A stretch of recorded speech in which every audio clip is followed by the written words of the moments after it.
everyone, welcome to our channel. This is Berøringsfølsom company. Today let's talk about electricity leakage of touchscreen. Is it dangerous to human body when the electricity leakage occurs on the touchscreen? Generally speaking, the IC card voltage is very safe. Look, this is the RSC port. The voltage is 3.3 volt, and this is the USB port.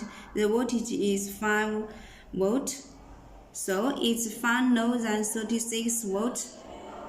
Safe voltage of human body. At this time, it's safe to touch in any way.